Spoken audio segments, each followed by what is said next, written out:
dan wali kota dan wakil wali kota yang akan dicalonkan oleh partai politik peserta pemilu atau gabungan partai politik peserta pemilu sebagai calon presiden dan wakil presiden harus meminta izin kepada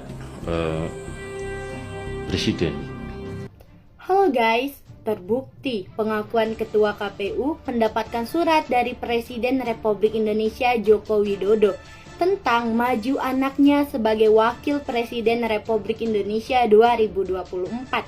Ini sama halnya intimidasi seorang Presiden Republik Indonesia kepada penyelenggara pemilu. Bayangkan, KPU ketakutan dan Bawaslu sama mengalami ketakutan. Apalagi para menteri yang langsung di bawah Presiden Republik Indonesia yang menjadi saksi di sidang Mahkamah Konstitusi tanpa diambil sumpahnya lagi, sehingga keterangannya jauh di luar fakta.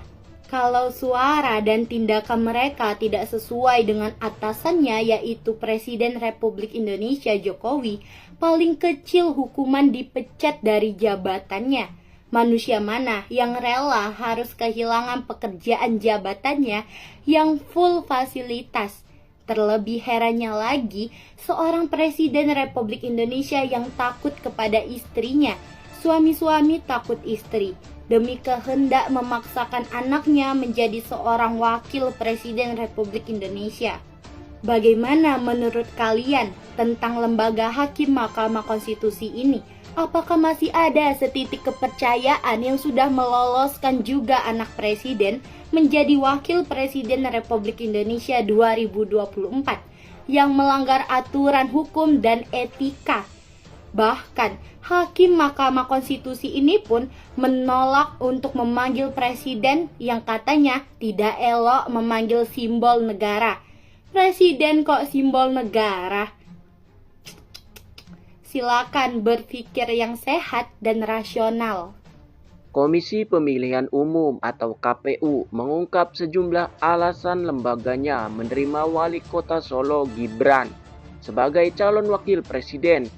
Padahal saat itu lembaga tersebut belum memperbaharui peraturan Komisi Pemilihan Umum untuk memperbolehkan calon berusia di bawah 40 tahun asalkan telah atau sedang menjadi kepala daerah.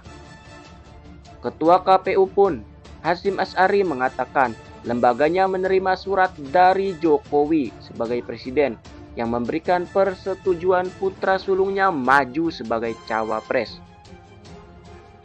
KPU justru berpotensi melanggar aturan jika menolak pendaftaran Gibran. Apabila ada seorang diajukan oleh parpol atau gabungan parpol, lalu ketika hadir di KPU membawa fotokopi KTP kemudian membawa surat izin presiden, apakah dapat dinyatakan memenuhi syarat? Kata Hasyim saat bertanya kepada saksi ahli pada sidang PHPU di MK. Berdasarkan PKPU nomor 19 tahun 2023 tentang pencalonan peserta pemilu presiden dan wakil presiden, pada pasal 17 ayat 2 disebutkan, salah satu syarat seorang yang sedang menjabat sebagai gubernur dan wakil gubernur, bupati dan wakil bupati, wali kota dan wali kota yang akan dicalonkan oleh partai politik peserta pemilu atau gabungan partai politik peserta pemilu sebagai capres cawapres harus meminta izin kepada presiden. Pertanyaan dilontarkan Hasyim dalam sidang lanjutan perselisihan KPU pemilihan umum. Hasil pemilihan umum terhadap Pilpres 2024 hari ini, Mahkamah Konstitusi menggelar sidang mendengarkan keterangan ahli dan saksi yang diajukan pasangan calon nomor urut 1 Anies Mohaimin. Pertanyaan tentang surat izin dari Jokowi mencuat saat mendengar keterangan dari ahli hukum administrasi negara, Ridwan. Seperti yang sudah diinformasikan sebelumnya, tim hukum pasangan calon nomor urut 1 Anies Mohaimin menghadirkan 7 ahli dan 11 saksi dalam persidangan perselisihan hasil pemilihan umum Pilpres 2024 di Mahkamah Konstitusi.